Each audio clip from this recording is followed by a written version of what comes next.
이재명 대표가 이렇게 선거법 재판에 사활을 거는 이유는 분명히 존재합니다. 화면 보겠습니다.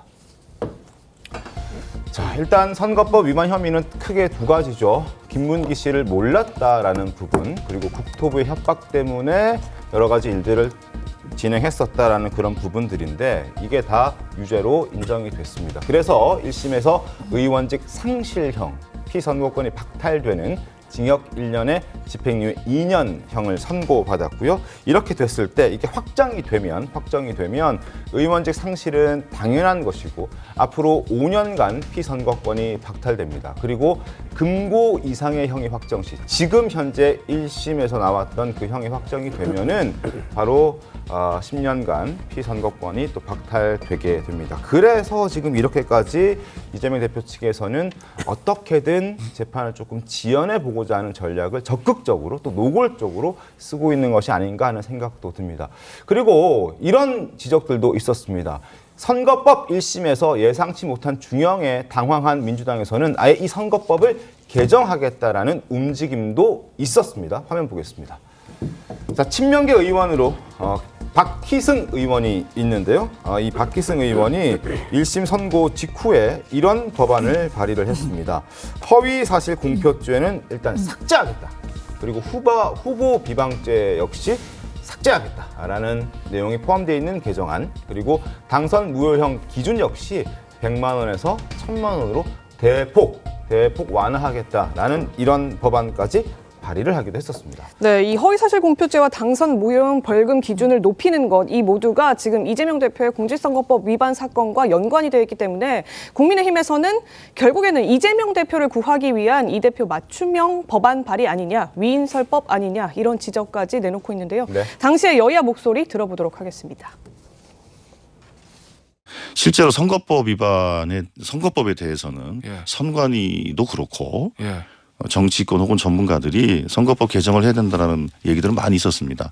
그러니까 이렇게 선거법에 불합리한 부분들이 많이 있기 때문에 21대 국회에서도 많이 제출이 됐었고 당연히 22대 국회에서도 제출이 되는 거죠.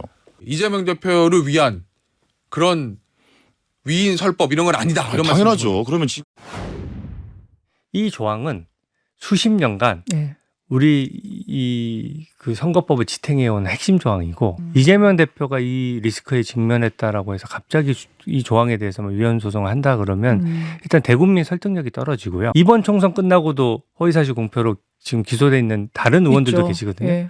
그럼 모든 사건을 정지해야 된다는 건데 그렇게 하기에는 사법부 입장에서는 지나친 부담이고 이재명 대표한테 약간 좀 잘 보이려는 심리에서 여러 가지 방법을 생각할 수는 있는데 의원들이. 네, 이재명 대표는 여기에 더해서 항소심 증인 신청도 해놓은 상태입니다.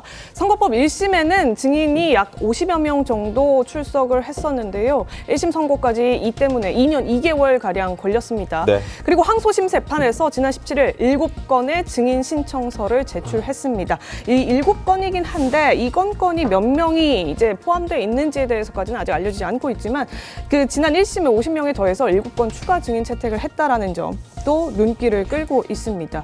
이를 놓고서 이 대표 측에서는 무더기 증인 채택에 탄원서를 법원에 제출했는데요. 증인 채택 말아달라. 주진우 국민의힘 법률자문위원장 탄원서를 제출했습니다. 최소 증인 7명 이상일 텐데 증인 신청서에는 말씀드린 것처럼 더 여러 명이 있을 수도 있다. 1심 때 나왔던 증인들이 중복적으로 신청됐을 수도 있다. 그렇기 때문에 항소심에서는 증인을 1명에서 2명으로 제한해서 재판이 길게 늘어지는 것을 막아야 할 필요가 있다. 이런 주장을 내놓고 있는 겁니다. 김성희 의원님, 이 이재명 대표 측 증인 이렇게 추가로 신청하게 될 경우 국민의힘에서 제한 조치를 요구하고 있는데 가능은 한 겁니까? 뭐 일단은 재판부의 판단인데 뭐 이미 다 증인이 증언을 충분히 한 사안이라든가 새로운 것이 없다라고 판단하면 당연히 제한을 하게 되겠죠. 그것은 뭐 재판부의 재량이고, 그러나 이제 방어권을 행사하는 쪽에서는 자신들의 방어권에 도움이 되는 주장은 적극적으로 하게 될 것이다. 그리고 반대쪽에서는 또 그것이 과도하다는 주장을 또 하게 될 것입니다. 그러니까 이런 양쪽의 주장을 좀 다 이렇게 균형을 좀 맞춰보고 그다음에 재판부가 그동안의 판례와 전례를 봐가면서 정의 실현에 알맞는 판단을 할 것으로 저는 보입니다. 예, 서 변호사님, 이재명 대표 최측근으로 꼽히죠. 정성호 의원 같은 경우에는 방어권을 침해하면서까지 기간을 그러니까 재판을 빨리빨리 진행시키는 건 지양해야 된다 이런 주장을 하고 있거든요. 방어권 예. 최대한 보장해야 된다 이런 차원이라서 증인을 계속 더 신청할 가능성도 거론이 됐는데. 피고인의 방어권 굉장히 중요합니다. 네. 저는 뭐 그 부분에 대해서는 이론은 없습니다만은 하지만 지금 이재명 대표가 1심에서 보여준 그 2년 2개월의 기간이라는 것은 피고인의 방어권을 보장하기에는 충분한 시간이었다고 저는 생각을 하거든요. 근데 2심에서도 어떤 새로운 증인 신청할 수도 있다고 봅니다. 네. 근데 아마 재판장이 판단을 할 거예요. 이 증인 신청된 사람들의 어떤 신청 이유를 볼 것이거든요. 그렇다고 한다면 이 사람들이 과연 1심에서와 다른 판단을 해야만 하는 어떤 특별하거나 정말 결정적인 증언을 할 수 있는 증인들인지 어떤 그런 판단의 어떤 요소가 되는 것인지를 판단해 보고 아마 채택 여부를 저는 나눌 것이라고 생각을 하는데 일단 뭐 이재명 대표 측에서는 기존에 아마 1심에서 했던 증인인지 아니면 새로운 증인인지 이제 그런 부분에서 오늘 재판에서 아마 저는 어느 정도 절차에 대한 정리가 될 거라고 생각을 하고요. 네. 아마 이 부분에 대해서는 재판장이 오늘 결정을 못 할 겁니다. 받아보고 아마 이 부분에 대해서 채택 여부를 아마 다음에 판단을 할 것이라고 보이는데 어쨌든 간에 저는 뭐 1심에서는 충분히 저는 방어권은 보장이 됐다라고 보여요. 그 기간 동안에도 안 한 증인이 있다고 보기에는 좀 힘들었다고 저는 보는데 네. 어쨌든 간에 오늘 뭐 제출된 내용을 보고 재판부에서 선택 여부를 판단하지 않을까 싶습니다.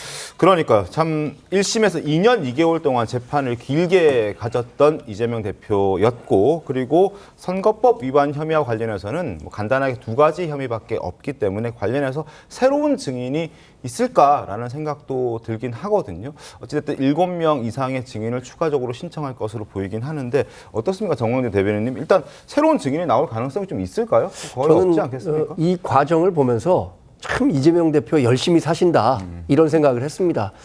이거 위헌재판 법률 신청 제청을 한다고 하더라도 네. 과거의 전례가 있기 때문에 이게 받아들여질 가능성은 거의 제로에 가깝다고 봅니다. 네. 그럼에도 불구하고 이것을 검토하고 있고 어쩌면 신청할 것이라고 알려진 이유는 어떤 식으로든 2심 재판을 늦춰보겠다라는 계획이 숨어 있는 거죠. 11월 15일에 1심 재판 결과가 있었기 때문에 사실 선고일로부터 3개월 내에 2심 재판 결과가 나와야 한다는 것은 훈시 규정도 아니고 강행 규정입니다. 네. 근데 이게 제대로 지켜지지 않고 있는 건데 이재명 대표 입장에서는 앞으로 어쩌면 조기 대선이 있을 수 있잖아요. 그렇다면 본인이 갖고 있는 가장 큰 리스크는 이 공직선거법과 관련해서 유죄 판결을 받았다는 건데 1심에서 빨리 재판을 받아서 2심 재판에서 본인이 억울하다고 했으니까 무죄를 받아내면 본인의 사법 리스크가 다 없어지는 건데 왜 그것을 이렇게 고의적으로 재판을 미루려고 하는지 모르겠어요. 어쩌면 본인 자신이 이거 2심 재판에서도 내가 이렇게 유죄를 받을 수밖에 없다는 것을 가장 잘 알고 있기 때문에 이 결과를 늦추기 위한 것 아닌가라는 생각을 지울 수가 없는 거죠. 근데 이런 부분들은 모든 국민들이 다 지켜보고 계십니다.